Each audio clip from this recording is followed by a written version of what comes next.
Welcome to burning point. పేర్లో ఏముందులే అనుకుంటే పొరపాటే. ఆ పేరే కొంపు ముంచింది అంటుంది తెలంగాణ పార్టీ. అదేంటి పార్టీ పేరు నష్టం చేసిందా? మార్పు మంచికి అన్నది రివర్స్ అయిందా? తెలంగాణలో నడుస్తున్న చర్చ ఇది. ఈ చర్చంతా తెలంగాణకే పరిమితమై తెలంగాణ కోసం పుట్టి తెలంగాణ ఉద్యమం నుంచి ఎదిగిన టీఆర్ఎస్ అదే బీఆర్ఎస్ గురించే. అసెంబ్లీ ఎన్నికల్లో ఓటమి తర్వాత బీఆర్ఎస్ శ్రేణుల్లో చోటు చేసుకున్న కలవరం ఇది.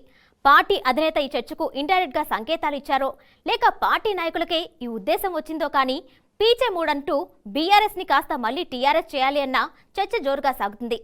అసెంబ్లీ ఎన్నికల్లో బీఆర్ఎస్ ఓటమి తర్వాత పార్టీ చేస్తున్న సమీక్షలో ఈ వాదన రావటం ఆశ్చర్యాన్ని కలిగిస్తుంది. బీఆర్ఎస్ ఓటమికి పేరే ప్రతిబంధకంగా మారిందా? అసలు తెలంగాణ ఎన్నికల్లో ఏం జరిగింది? తెలంగాణ ఎన్నికల్లో బీఆర్ఎస్ ఓటమికి కారణాలేంటి? ఇంతకు ముందున్న పార్టీ పేరును టీఆర్ఎస్ నుంచి బీఆర్ఎస్ గా మార్చడానికి ఓటమికి కారణమా? అవునంటున్న ఇప్పుడు బీఆర్ఎస్ శ్రేణులు. ఇలా అంటమే కాదు, పార్టీలోనూ చర్చలు లేవదీశాయి. మళ్లీ పార్టీ బతికి బట్టకట్టాలి అంటే బీఆర్ఎస్ పేరును టీఆర్ఎస్ గా మార్చాలి అంటూ డిమాండ్ వినిపిస్తుంది. పార్టీ నాయకులు అంత ధైర్యంగా పేరు మార్పును తెర మీదకి ఎందుకు తెచ్చారు? పార్టీ అధినేత కేసీఆర్ మనసులోనూ ఇదే ఉద్దేశం ఉందా? తానే చెప్తే బాగుండదు కనుక పార్టీ నాయకుల ద్వారా వాదన వినిపించారా? ఏది ఎలా ఉన్నా బీఆర్ఎస్ పార్టీలో పేరు మార్పు చర్చ మాత్రం రసవత్తరంగా సాగుతుంది. పేరు మార్పు కలిసి రాలేదన్న భావన మాత్రం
పార్టీ పార్లమెంట్ ఎన్నికలకు ఎలాంటి వ్యూహం అనుసరిస్తుంది? ఇక కేసీఆర్ రాష్ట్రానికి పరిమితమవుతారా, లేక లోక్సభ ఎన్నికల్లో పోటీ చేసి జాతీయ రాజకీయాల్లోకి వెళ్తారా? బీఆర్ఎస్ లో మిగిలిన కీలక నేతల పరిస్థితి ఏంటి? బీఆర్ఎస్ గా మారడమే పార్టీకి నష్టం చేస్తుందన్న వాదనను బీఆర్ఎస్ ఎలా తీసుకుంటుంది?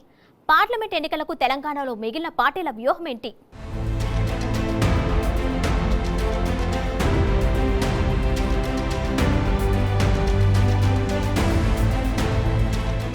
తెలంగాణలో పార్లమెంటు ఎన్నికలు అన్ని పార్టీలకు కీలకంగా మారాయి. అసెంబ్లీ ఎన్నికల్లో ఓటమితో బీఆర్ఎస్ పార్టీ పార్లమెంటు ఎన్నికలపై పూర్తిగా దృష్టి సారించింది. ఈ ఎన్నికల్లో ఎలాగైనా మెజారిటీ సీట్లు సాధించి తన పట్టు నిలుపుకోవాలని చూస్తోంది. అయితే అటు కొత్తగా అధికారం చేపట్టిన కాంగ్రెస్ పార్టీ అసెంబ్లీలోనే కాదు, పార్లమెంటులోనూ తమ తడాఖా చూపెడతామంటూ దూకుడుగా ముందుకెళ్తోంది. మరో ప్రధాన పార్టీ బీజేపీ అసెంబ్లీలో తమకు గతం కన్నా ఎక్కువ స్థానాలు రావడంతో పార్లమెంటు ఎన్నికల్లోనూ తమ సంఖ్య డబల్ అవుతుందంటూ వ్యూహాలు రచిస్తోంది. ఇలా మూడు ప్రధాన పార్టీలు ఎవరి వ్యూహం వారిదన్నట్లు దూసుకువెళుతుండటంతో తెలంగాణ రాజకీయాలు ఆసక్తికరంగా మారుతున్నాయి.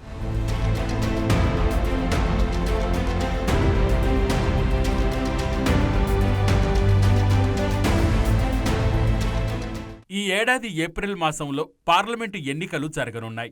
ఈ ఎన్నికలపై భారత రాష్ట్ర సమితి ఫోకస్ పెట్టింది. బీఆర్ఎస్ కీలక నేతలు పార్లమెంటు ఎన్నికల్లో పోటీ చేసే అవకాశం ఉందనే ప్రచారం సాగుతుంది. తెలంగాణ రాష్ట్రంలోని 19 పార్లమెంటు స్థానాల్లో మెజారిటీ స్థానాలను దక్కించుకోవాలని బీఆర్ఎస్ నాయకత్వం దృష్టి కేంద్రీకరించింది. మాజీ ముఖ్యమంత్రి చంద్రశేఖరరావు పార్లమెంటు ఎన్నికల్లో పోటీ చేయడానికి రంగం సిద్ధం చేసుకుంటున్నారని ప్రచారం సాగుతోంది. మెదక్ పార్లమెంటు స్థానం నుండి కేసీఆర్ వచ్చే పార్లమెంటు ఎన్నికల్లో పోటీ చేసే అవకాశం ఉందని పార్టీ వర్గాలు చెబుతున్నాయి.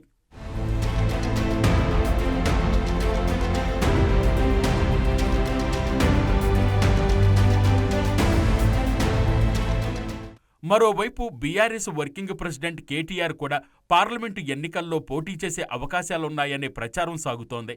సికింద్రాబాద్, మల్కాజ్గిరి పార్లమెంటు స్థానాల్లో ఏదో ఒక స్థానం నుండి కేటీఆర్ పోటీ చేస్తారనే చర్చ కూడా లేకపోలేదు. ఇటీవల జరిగిన అసెంబ్లీ ఎన్నికల్లో సిరిసిల్ల అసెంబ్లీ స్థానం నుండి కేటీఆర్ మరోసారి విజయం సాధించారు. ఇలా ఉంటే 2014 ఎన్నికల్లో నిజామాబాద్ పార్లమెంటు స్థానం నుండి కల్వకుంట్ల కవిత విజయం సాధించారు. 2019 ఎన్నికల్లో ఇదే స్థానం నుండి పోటీ చేసిన కవిత బీజేపీ అభ్యర్థి ధర్మపురి అరవింద్ చేతిలో ఓటమి పాలయ్యారు. వచ్చే ఎన్నికల్లో కవిత కూడా పార్లమెంటు ఎన్నికల్లో పోటీ చేస్తారా లేదా అనేది ఇంకా స్పష్టత రావాల్సిందే. భారత రాష్ట్ర సమితి కీలక నేతలు పార్లమెంటు ఎన్నికల్లో పోటీ చేస్తే రాష్ట్రంలో పార్టీ పరిస్థితి ఏంటనే చర్చ కూడా లేకపోలేదు. అయితే కేటీఆర్, కవిత, కేసీఆర్ పార్లమెంటు ఎన్నికల్లో పోటీ చేసే విషయమై ఇంకా స్పష్టత రావాల్సింది.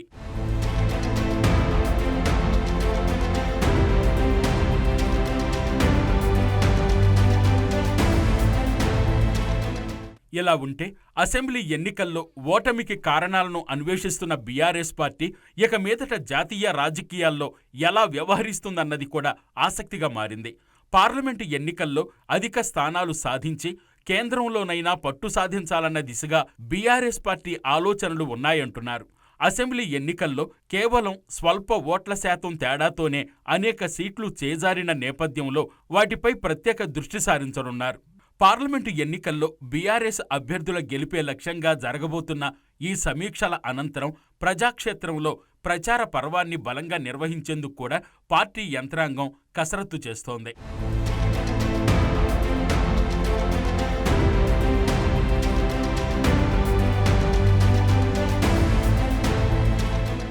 నవంబర్లో జరిగిన అసెంబ్లీ ఎన్నికల్లో తెలంగాణలో కాంగ్రెస్ పార్టీ అధికారంలోకి వచ్చింది. బీఆర్ఎస్ కేవలం 39 స్థానాల్లోనే విజయం సాధించింది. దీంతో అధికారాన్ని కోల్పోయిన తర్వాత బీఆర్ఎస్ విపక్షానికే పరిమితమైంది. అందుకే రానున్న పార్లమెంటు ఎన్నికల్లో పట్టు నిలుపుకుని కారుకు పూర్తిగా పంక్చర్ కాలేదని చెప్పడానికి శతవిధాల ప్రయత్నాలు చేస్తోంది. అధికారంలో ఉన్న కాంగ్రెస్ నెల రోజుల పాలనలో చేసిందేమీ లేదని, రాష్ట్ర ప్రజలు తమ వైపే ఉన్నారని చెప్పే ప్రయత్నంలో చెయ్యాల్సినవన్నీ గులాబీ నేతలు చేస్తున్నారు. మొత్తం 17 లోక్సభ స్థానాలను కైవసం చేసుకోవాలని మాజీ మంత్రి బీఆర్ఎస్ వర్కింగ్ ప్రెసిడెంట్ కేటీఆర్ నేరుగా రంగంలోకి దిగారు. 2 రోజులకో పార్లమెంటు నియోజకవర్గంలో పర్యటించడం, అక్కడుండే ఎమ్మెల్యేలు, సిట్టింగులు, ద్వితీయ శ్రేణి నేతలతో వరుస సమావేశాలు నిర్వహిస్తూ బిజీగా గడుపుతున్నారు.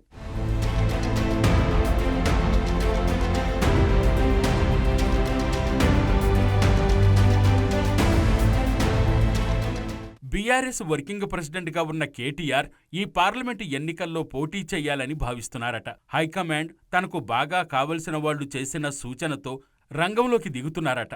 కీలక నేతలు పోటీ చేస్తే సీటు కలిసి రావడంతో పాటు పార్టీకి అన్ని విధాలుగా మేలు జరుగుతుందని హైకమాండ్ భావిస్తోందట. అంతేకాదు, రేపొద్దున కేంద్ర ప్రభుత్వానికి చేరువ కావడానికి తోడ్పడే అవకాశాలు ఉంటాయని ప్లాన్ చేస్తోందట. ఎందుకంటే గులాబీ బాస్ బీఆర్ఎస్ అధినేత కేసీఆర్ ఇకపై రాష్ట్ర స్థాయిలోనే ఉంటారని, జాతీయ స్థాయిలో కేటీఆర్ చక్రం తిప్పాలన్నదే పార్టీ ప్లాన్ అని చెప్తున్నారు. ఇందులో భాగంగానే హైదరాబాదు, సికింద్రాబాదులో కేటీఆర్ జోరుగా తిరుగుతున్నారని చెప్పుకుంటున్నారు. అసెంబ్లీ ఎన్నికల్లోనూ హైదరాబాద్, రంగారెడ్డి పరిధిలో బీఆర్ఎస్కు ఎక్కువ సీట్లు రావడంతో మల్కాజ్గిరిలో కేటీఆర్ను రంగంలోకి దింపితే మంచి ఫలితం ఉంటుందని కూడా పార్టీ భావిస్తున్నట్లు తెలుస్తోంది.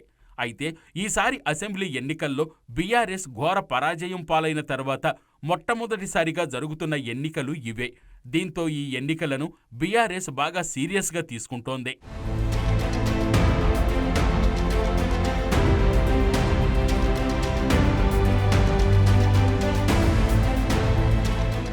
జాతీయ రాజకీయాల్లో చక్రం తిప్పుతామంటూ కాళ్లకు చక్రాలు కట్టుకుని తిరిగి కేసీఆర్ భవిష్యత్తులో ఏం చేస్తారు?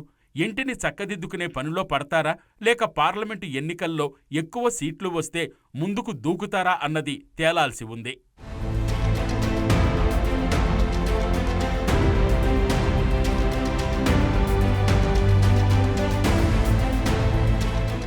మరోవైపు కాంగ్రెస్ నేతలు కూడా ఈ ఎన్నికల్లోనూ సత్తా చాటాలని వ్యూహాలు రచిస్తున్నారు. ఇచ్చిన 6 గ్యారెంటీల హామీలను త్వరగా పూర్తి చేసి పార్లమెంటు ఎన్నికలకు సిద్ధం కావడానికి కాంగ్రెస్ ప్రయత్నిస్తోంది. కొత్త ప్రభుత్వం కూడా అదే దిశలో చర్యలను చకచకా చేపడుతోంది. ఇక బీజేపీ హైకమాండ్ అయితే గల్లీ నుంచి ఢిల్లీ వరకు ఉన్న పెద్దలందరూ రాష్ట్రంలో పర్యటించడానికి రంగం సిద్ధం చేస్తోంది.